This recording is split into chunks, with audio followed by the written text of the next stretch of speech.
Alright, welcome back to Kita United. Aku Syahid dan hari ni aku nak cerita mengenai Man United menentang Nottingham Forest pada hari Sabtu hari tu. So, dah lama aku tak buat video, which is the last video yang aku post adalah waktu kita kalah menentang Tottenham Hotspur.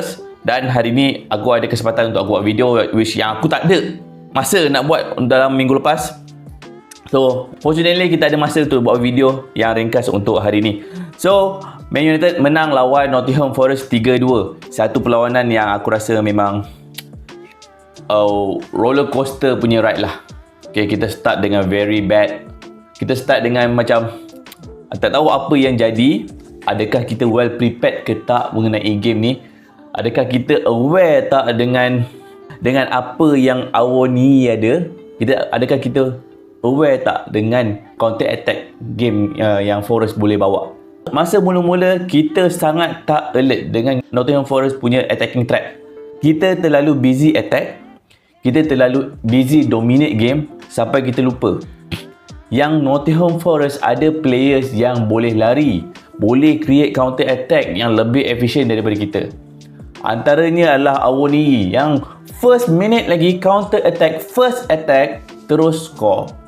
Alright, itu adalah Awoniyi yang kalau korang tengok daripada 2 game dia sebelum ni, dia masa lawan Arsenal, dia masa lawan Brentford tak silap aku, dia adalah player yang memang suka buat larian daripada dia punya own half, attack directly to the goal. Okay? Dan menyebabkan sekarang dia ada 3 gol daripada 3 game. Jadi player ni sangat bahaya. Dan if Man United tak alert dengan all these players yang mempunyai ability untuk lari, kita akan ada masalah. Sebab biasanya player-player yang akan lari ni dia akan cuba attack daripada kita punya defenders yang lebih perlahan, iaitu kalau nak comparekan antara Varane dengan Martinez, Varane lebih slow.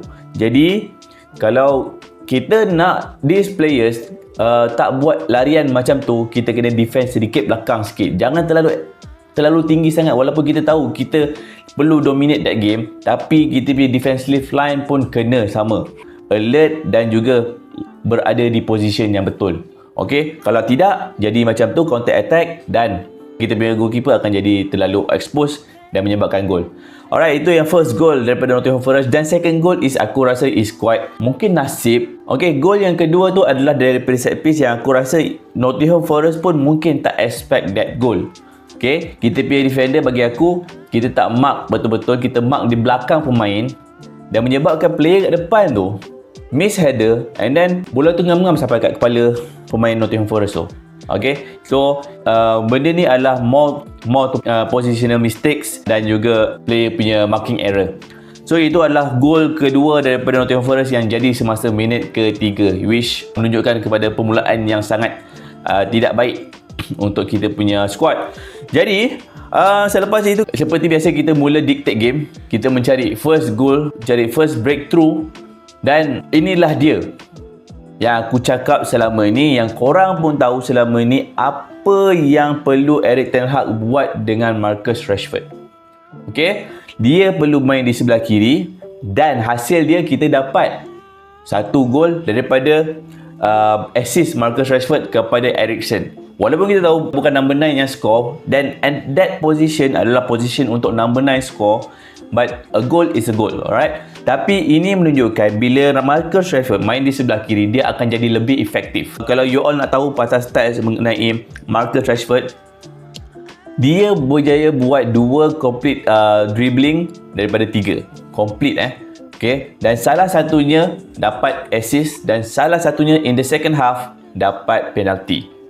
Ini menunjukkan betapa efektifnya Marcus Rashford dekat sebelah kiri. Dia suka take on players, dia suka create threat daripada sebelah kiri dan force defenders untuk buat mistakes. Sekiranya Marcus Rashford tak diletakkan dekat sebelah kiri, dia punya favourite position dia akan jadi macam 2 game sebelum ni.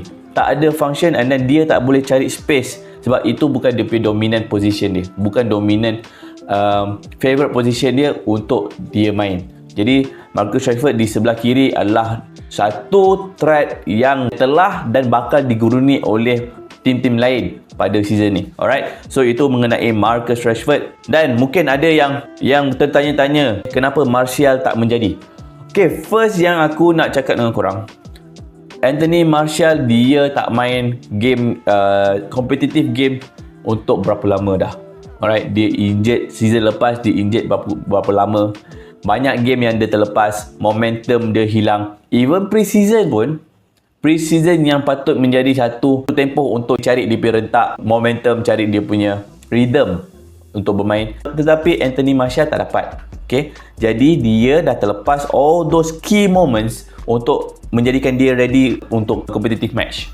So, apa yang you all nampak adalah dia punya lack of game time memberi kesan kepada dia punya confidence. Kalau sebelum-sebelum ni dia punya confidence ataupun dia punya effort mungkin menjadi salah. Tapi kali ni aku akan memberi dia peluang. Memberi dia peluang sebab sekiranya Anthony Martial tak diberi peluang untuk dia mencari game time ataupun mencari dia punya rentak, kemungkinan kita takkan dapat lagi dah Anthony Martial yang dulu. Walaupun ada tanda-tanda yang menunjukkan bahawa Anthony Martial mungkin susah nak dapat balik dia punya form yang lepas. Tapi bagi aku, dia still a Man United players dan deserve a chance. Dan kalau korang nak tahu, main number 9 is not as easy as main number 11. Sebab number 9 memang akan satu-satu masa tu kau akan tak dapat bola, akan hilang daripada game. Tapi by the time kau dapat bola, that is the moment to shine. Kalau korang pernah tengok Nistroy punya interview dengan Gary Neville, Nistroy main number 9 kan. Jadi Nistroy pernah cakap yang main number 9, kemungkinan kau tak pegang bola untuk 20 minit. Itu number 9. Dan benda yang sama terjadi kepada Marcus Rashford masa dia main number 9 sebelum ni. Jadi benda ni juga kemungkinan akan jadi kepada Anthony Martial. Sebab number 9 is bukan untuk kau dictate game. Bukan untuk kau pegang banyak bola. Kau dapat bola, boom. Positioning kena betul, larian kena betul. Dapat bola, dapat chance, boom. So itu adalah number 9. So itu yang korang nampak dengan Anthony Martial. Ada masa macam tak function, tak pegang bola. Jadi bagi aku, satu benda yang biasa untuk kau main top striker kalau kau tak pegang bola. Satu benda yang normal. Okay, tapi bila chances diberikan kepada wingers, kepada kau punya midfield untuk yang create chances bola ke dalam kotak, waktu itulah number 9 kena shine. Okay, so itulah Anthony Martial. Bagi aku, yang aku rasa yes, performance dia tidak berapa memuaskan, tapi it is important to know that dia dah lama tak main dan dia belum lagi fit untuk 90 minutes. Dan aku rasa dia takkan fit untuk 90 minutes. Okay, jadi Erik ten Hag perlu mengambil langkah berjaga-jaga dalam menguruskan Anthony Martial ni. Sebab first game masa lawan Spurs hari tu, dia dapat lebih kurang berapa minit, 10 ke 15 minit macam tu. And then this game masa lawan Forest, dia dapat lebih kurang 60 minit, which is good.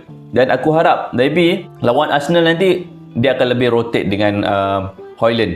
Okay, Højlund akan dapat main sebagai sub. Martial masih lagi akan berada di top striker untuk lawan Arsenal nanti. Sekiranya dia dapat dalam 70 minit pun bagi aku okey lah. Okay, selepas tu barulah kita dapat tengok efek Højlund kepada Man United ketika menentang Arsenal nanti. So itu dah mengenai Anthony Martial yang korang katakan dia hilang semasa game Forest. Seterusnya aku nak cerita dengan korang kita punya captain. Alright, ada segelintir daripada kita punya fanbase yang memberikan keraguan, create doubts kepada Bruno Fernandes. Personally, aku tak pernah doubt dengan kemampuan Bruno Fernandes. Dia adalah kita punya player yang satu-satunya create paling banyak chances sejak daripada dia punya debut. Daripada zaman dia Ole tu sampai sekarang, dia still top kepada create chances dan create play untuk Man United. Jadi Bruno Fernandes adalah pemain yang sangat penting untuk kita sekarang. Dan bagi aku, pemberian captaincy kepada dia oleh Erik ten Hag telah dibuktikan pada game lawan Forest ni. Okay, dia adalah pemain terbanyak yang create chances. Dia adalah antara pemain yang paling banyak touches sepanjang game tu. Okay, Bruno Fernandes create 101 touches sepanjang perlawanan menentang Forest, antara yang paling banyak. Okay, 101 touches which is banyak. Dan dia dictate game. Dia almost everywhere. Dia create from everywhere. Itulah Bruno Fernandes. 101 touches, 24 final third passes. Dia paling banyak, 24 final third passes. Okay, menunjukkan dia ni adalah satu player yang memang suka create chances. Okay, memang kalau korang tengok lagi banyak kau create chances, dia punya ratio untuk miss passes tu akan jadi lagi tinggi. Tapi complete passes pun akan tinggi juga. Korang kena tengok macam tu. Melainkan player tu memang sampah. Tapi ini bukan Bruno Fernandes. Bruno Fernandes adalah seorang player yang keep on creating plays. Okay? Kalau nak cerita pasal Paul Scholes dulu pun banyak miss passes. Tapi bila kau jadi seorang creator, midfield general, seorang playmaker, kau akan cuba sebanyak mungkin. Dan sekiranya dia punya complete pass ratio is very high, ada a few mistake pass here and there. That is normal, that is football. So itulah Bruno Fernandes yang dah create 24 final third passes dan memberikan satu ancaman kepada Nottingham Forest punya defense. And daripada 24 final third passes ni, 3 adalah key passes dan 2 adalah big chances. Okay, 2 adalah big chances. Dan ini menunjukkan bahawa dia memang bersedia untuk memberikan apa saja untuk tim. Dia carry our team. Dia carry our team. All this support untuk dia. Jadi kita sebagai fans janganlah meragui dia punya kemampuan. Alright, janganlah meragui dia punya kemampuan, apa yang dia boleh buat. Sebab itu adalah Bruno Fernandes. Semakin banyak dia create passes, dia punya miss passes akan tinggi juga. Tapi chances created akan makin tinggi juga. Jadi bear with him, bagi dia peluang, bagi dia ruang, jangan criticize dia sangat sebab dia adalah antara player yang paling penting untuk kita sekarang. So itulah Bruno Fernandes dan end up dia dapat satu assist dalam kotak penalti yang dia tanduk bola kepada Casemiro dan Casemiro dapat kita punya equalizer dan convert kita punya winning penalty goal. Alright, so itulah dia Bruno Fernandes. Dan yang terakhir sekali aku nak beritahu korang statistik yang sangat penting ataupun fakta yang sangat penting untuk kita, iaitu 31 game dekat home kita masih lagi unbeaten in all competition, which is a good, dan aku harap rekod ini akan diteruskan. Dan satu lagi fakta yang menarik mengenai rekod 31 game tanpa kalah dekat home ni adalah dia memecahkan rekod personal Erik ten Hag. Erik ten Hag sebelum ni pun pernah buat juga 30 game tanpa kalah di home bersama dengan FC Utrecht dan juga Ajax. Jadi ini adalah rekod terbaru daripada Erik ten Hag, yang mana last kali kita kalah adalah ketika menentang Real Sociedad pada 8 September 2022. Ini adalah satu proses yang sangat-sangat bagus, dan sekiranya kita masih lagi unbeaten sehingga tarikh yang sama pada tahun 2023, itu menunjukkan bahawa kita unbeaten for the whole year. Dan aku harap itu adalah perkara yang akan terjadi kepada kita nanti, unbeaten the whole year at Old Trafford. Okay, so itulah dia aku punya take out untuk game menentang Forest kali ini. Kepada korang yang bekerja pada minggu ini, silakan senyum. Dan kepada korang yang meragui kemampuan Erik ten Hag, meragui kemampuan Bruno Fernandes, aku harap korang bersabar. Okay, aku harap korang bersabar, bear with the team dan teruskan memberi support. Aku tak akan criticize korang sekiranya korang ada rasa korang tak puas hati dengan Erik ten Hag ataupun mahukan Erik ten Hag keluar. Okay, aku sebagai fan United juga, dia perlukan masa untuk rebuild the team. Sebab sekiranya kita still buat lagi macam sebelum-sebelum ni, yang kita buat dengan Mourinho, kita buat dengan Van Gaal, kita buat dengan Ole, yang kita tak bagi masa untuk diorang develop the team, develop the base, develop the basic of the team, benda yang sama akan terjadi juga berulang-ulang kali. There's no instant success, there's no result in a short term. Okay, dengan keadaan owners kita sekarang, kalau aku nak cakap mengenai owners, memang akan jadi panjang, sangat panjang video ni. Okay, so aku harap korang semua sebagai fan United, kita akan teruskan memberi sokongan kepada KPA team. Next game menentang Arsenal, and after that kita akan ada international break. So I'll see you in the next one. Bye bye.